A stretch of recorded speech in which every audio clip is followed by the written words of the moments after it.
Bayangkan ratusan set uang rakyat tidak lagi berada dalam kendali langsung oleh negara bukan karena hilang tanpa jejak, melainkan karena dialihkan ke sebuah entitas besar yang pengawasannya belum sepenuhnya jelas. Di titik itulah, Menteri Keuangan Purbaya menunjukkan sikap tegasnya. Ia melihat ada sesuatu yang menurutnya tidak berjalan, sebagaimana mestinya dalam tata kelola keuangan negara. Di ruang kerjanya yang biasanya tenang, suasana berubah menjadi tegang. Si Purbaya yang dikenal sebagai teknokrat, matang dan jarang bereaksi secara berlebihan, membaca laporan terbaru yang membuatnya terdiam lama. Bagi dia ini bukan sekedar soal angka, ini menyangkut prinsip dasar pengelolaan fiskal yang selama ini ia jaga ketat. Sebagai Menteri Keuangan, setiap pernyataannya bisa berdampak luas ke pasar dan kepercayaan investor. Karena itu, ia tidak mungkin berbicara tanpa pertimbangan. Namun kali ini ia memilih untuk bersuara. Alasannya jelas, ia melihat ada anomali besar dalam arus keuangan negara. Ratusan set yang berasal dari dividen BUMN, uang yang seharusnya masuk ke kas negara, justru dialihkan ke sebuah entitas baru. Entitas ini disebut memiliki peran strategis, tetapi mekanisme pengawasannya dinilai belum seterang sistem yang berlaku dalam APBN. Bagi Purbaya ini bukan perkara kecil. APBN bukan hanya buku kas tahunan. APBN adalah instrumen kendali negara atas penerimaan dan belanja publik ketika dana dalam jumlah sangat besar berada di luar struktur utama APBN. Ia melihat potensi berkurangnya kontrol langsung pemerintah terhadap uang tersebut.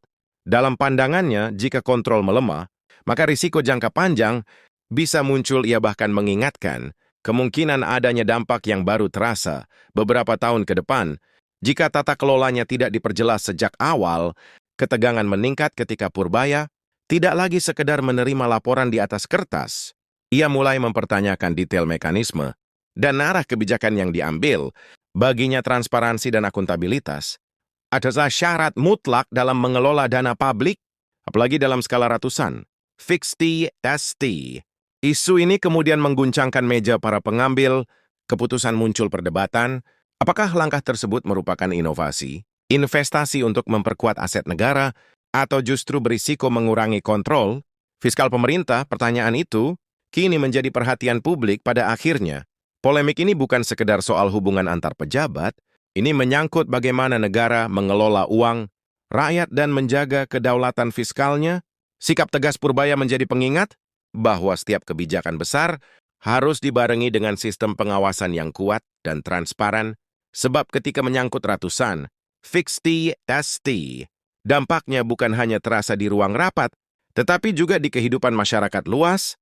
Kali ini Purbaya tidak hanya berbicara dari balik meja, ia turun langsung ke lapangan bersama tim dan jajaran Direktorat Jenderal Pajak. Ia melakukan inspeksi mendadak. Langkah seperti ini jarang terjadi. Dan ketika itu dilakukan oleh Menteri Keuangan, pesannya jelas, ini bukan lagi urusan administrasi biasa, melainkan persoalan integritas. Ia datang untuk memastikan laporan, gangguan yang disebut-sebut, sangat serius. Namun setibanya di lokasi, ia justru menemukan kenyataan berbeda. Masalah teknis yang sebelumnya digambarkan seolah krisis besar, ternyata hanya kendala kecil yang bisa diselesaikan dengan cepat. Situasi yang tadinya diklaim genting, faktanya tidak sebesar yang diberitakan. Yang membuat suasana semakin tegang adalah satu hal penting. Pimpinan tertinggi dan antara tidak berada di tempat di saat sistemnya dikabarkan bermasalah. Yang bersangkutan justru berada di luar negeri. Bagi Purbaya, ini bukan sekedar soal etika kerja. Ini menyangkut tanggung jawab atas lembaga yang mengelola dana publik dalam jumlah sangat besar. Di titik itu, Purbaya merasa ada yang tidak beres. Bukan soal perasaan pribadi. Ia melihat kebijakan negara seperti sedang dimainkan. Ia mainan kayak pola yang menurutnya berbahaya. Persoalan kecil dibesar-besarkan seolah menjadi tameng teknis. Sementara dana dalam jumlah raksasa tetap berputar tanpa penjelasan yang sepenuhnya terbuka. Ia memang tidak melontarkan tuduhan korupsi. Namun sebagai penjaga fiskal negara, instingnya membaca potensi resiko jangka panjang. Ia melihat kemungkinan adanya masalah yang mungkin tidak terasa hari ini, tetapi bisa berdampak 5-10 tahun ke depan. Ketika para pejabat sudah berganti, konsekuensinya bisa saja ditanggung oleh masyarakat luas. Di tengah dinamika ekonomi nasional, nama Danantara muncul sebagai entitas baru yang diperkenalkan sebagai superholding, konsepnya besar menjadi payung bagi BUMN, strategis dari sektor energi hingga perbankan, presentasinya menjanjikan, optimalisasi aset dan efisiensi, investasi jangka panjang, tujuannya terdengar, ambisius dan strategis, namun bagi Purbaya, setiap konsep besar harus diuji lewat angka dan arus. Kas bukan hanya istilah yang terdengar meyakinkan, ia tidak melihat sekedar jargon, ia menelusuri pergerakan dana dan dari sana, ia menemukan hal yang menurutnya perlu dicermati.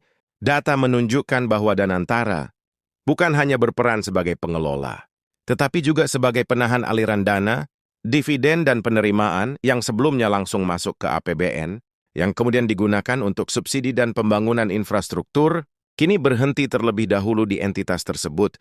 Disinilah perdebatan semakin menguat, apakah ini strategi pengelolaan aset untuk memperkuat investasi jangka panjang atau justru perubahan, mekanisme yang berpotensi mengurangi fleksibilitas, fiskal negara. Pertanyaan itu kini menjadi sorotan.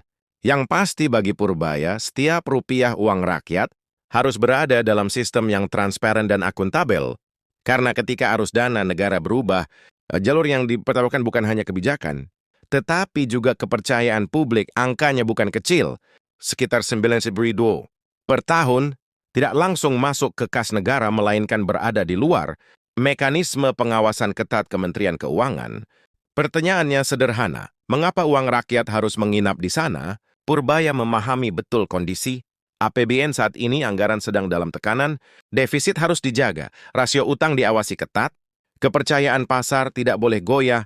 Di saat Menteri Keuangan bekerja keras menjaga stabilitas fiskal dana dalam jumlah besar, justru tidak langsung memperkuat kas negara. Bagi Purbaya, ini bukan sekedar persoalan teknis administrasi. Ini menyangkut prioritas dan arah pengelolaan keuangan publik.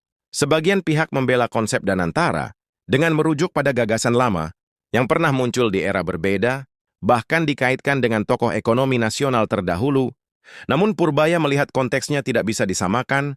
Membentuk holding di masa penerimaan negara melimpah tentu berbeda dengan melakukannya saat APBN berada dalam tekanan. Ia menilai setiap kebijakan harus disesuaikan dengan realitas fiskal saat ini, bukan semata mengandalkan legitimasi sejarah. Lalu muncul pertanyaan yang semakin menguat, jika dana tersebut tidak masuk langsung ke APBN, siapa yang memegang kendali utamanya? Di bawah struktur Danantara, mekanisme pengawasan dinilai berbeda, dengan sistem yang berlaku di APBN, tidak melalui proses audit dan pembahasan yang sama, seperti anggaran negara pada umumnya. Bagi Purbaya perbedaan ini perlu dijelaskan secara terbuka, agar tidak menimbulkan persepsi bahwa ada ruang abu-abu. Dalam pengawasan di sisi lain, ia juga menyoroti tata kelola sumber daya manusia. Di dalamnya, kekhawatiran muncul ketika posisi strategis diisi oleh figur yang dianggap belum memiliki rekam jejak yang cukup kuat untuk mengelola dana dalam skala ratusan DFP. Bagi Purbaya, pengelolaan dividen BUMN bukan ruang eksperimen, dibutuhkan kompetensi yang teruji dan sistem yang akuntabel. Di atas kertas Danantara dipaparkan sebagai instrumen optimalisasi aset negara, namun di lapangan menurut Purbaya, praktek dan desain pengawasannya masih menyisakan tanda tanya. Ia melihat ini bukan lagi sekedar beda pandangan teknis, melainkan perbedaan mendasar tentang bagaimana negara seharusnya menjaga kedaulatan fiskalnya jika dana besar terus berada di luar mekanisme utama APBN. Tanpa sistem kontrol yang setara, ia khawatir fleksibilitas dan daya tahan fiskal bisa tergerus. Purbaya tidak ingin menjadi penonton ketika kontrol atas keuangan negara menjadi perlahan. Pada titik inilah perdebatan mencapai fase paling tajam. Bagi Purbaya, logika keuangan negara harus konsisten dan transparan.